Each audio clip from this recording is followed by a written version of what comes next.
నాకు చక్రికి, నాకు ఈ ఇంటికి ఏ సంబంధం లేదని చెప్పేశాక మనసు చాలా నిర్మలంగా మారిపోయినట్లు అనిపిస్తుంది పెతి. గుండెల మీద పెద్ద బరువు దించేసినట్లుగా ఉంది. అందరికీ నిజం చెప్పేశాను. ఇప్పుడు నేను ధైర్యంగా వెళ్ళిపోవచ్చు. మీ అందరి దృష్టిలో ఈ ఇంటికి కోడలుగా కాదు వెళ్ళిపోయేది. ఇష్టం లేని పెళ్లి తప్పించుకుని వచ్చి కొన్నాళ్ల పాటు మీ ఇంట్లో ఆశ్రయం పొందిన ఒక అమ్మాయిగా వెళ్ళిపోతాను. ఇంత పెద్ద మహానగరంలో ఒంటరిగా ఎక్కడికి వెళ్లాలో తెలియక కొన్నాళ్లు మీ ఇంట్లో ఆతిథ్యం పొందిన ఒక అతిథిలా వెళ్ళిపోతాను. వదిన ఫ్రెండ్ ఎవరో ఉన్నారట, వాళ్ళ ఇంట్లో ఉందామనుకుంటున్నాను అంటుంది. ఏంటి, ఎవరు మాట్లాడడం లేదని మహా అంటుంది. ఏం మాట్లాడాలి? మేము ఎవరం మిమ్మల్ని ఉండమని చెప్పడానికి? మాకు అసలు ఏం హక్కు ఉంది? ఆశ్రయం కోసం వచ్చారు, అతిథిగా వచ్చారు, అంతే కదా.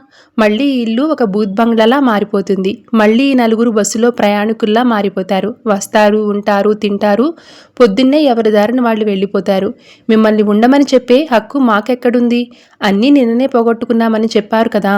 మీరు ఒక రాజకుమారిలాగా పెరిగారు. మీ ఇంటికి సెక్యూరిటీ గార్డ్స్ కావాలి, కానీ సెక్యూరిటీ గార్డ్స్ ఇంట్లో మీరెందుకు ఉంటారు? క్షమించండి, నేనేదైనా తప్పుగా మాట్లాడుంటే. మా వదిన ముందు చేతులు కట్టుకుని తలదించుకుని ఉండడమే నాకు తెలుసు. అతిథిగా వచ్చిన వెళ్ళే మీతో ఎలా మాట్లాడాలో నాకు తెలియదు. ఎందుకంటే ఈ కొంపకి ఇంతవరకు ఒక్క అతిథి కూడా రాలేదని కేశవ మాట్లాడతాడు. కేశవ మాటలకి మహా కళ్ళల్లో నీళ్లు తిరుగుతాయి. ఇంక కన్నా వైపు చూసి, నువ్వేమీ అనవా? నాతో మాట్లాడవా? ఏంట్రా ఇది, ఎడవుకురా అని మహా అంటుంది. మిమ్మల్ని వదిలిపెట్టి వెళ్ళొద్దని కన్నీళ్లతో అడుగుతాడు. కన్నా అలా అనొద్దురా, అదంతా తన ఇష్టం కదా అంటాడు మాధవ. అంతా మీ ఇష్టమేనా? ఇన్నాళ్ళు మీరు మాతో ఉన్నదంతా అబద్ధమా? చెప్పు వదినా.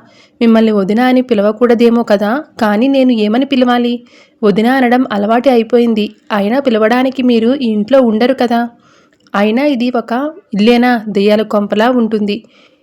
మేము ఒక మనుషులమేనా? ఎప్పుడు తన్నుకు చేస్తారో తెలియదు. బయట చూస్తే ఇంటి పెద్ద ఎప్పుడు తాగుతూ ఉంటాడు. బయట నుంచి చూస్తే అసలు ఇది ఇల్లేనా అని అనుకుంటూ ఉంటారు అంటూ కన్నా అనేసరికి ఇంట్లో వాళ్ళంతా కూడా ఎమోషనల్ అవుతారు.